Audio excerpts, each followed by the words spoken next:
मित्रांनो, English to Marathi sentence. तर पहिलं सेंटेन्स आहे,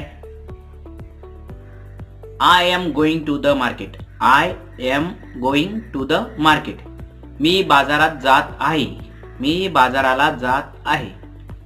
दुसरं सेंटेन्स बघू, what is your name. What is your name. तुझं नाव काय आहे.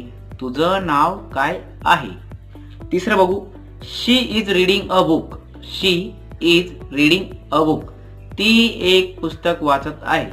ती एक पुस्तक वाचत आहे. चौथं बघू आपण, वेट प्लीज. Weight please. कृपया थांबा. कृपया थांबा. पाचवं वाक्य, he is not reliable. He is not reliable. त्याचा काही भरोसा नाही. त्याचा काही भरोसा नाही. लाईक करा, शेअर करा आणि सबस्क्राईब करा. चला बाय, भेटू पुन्हा.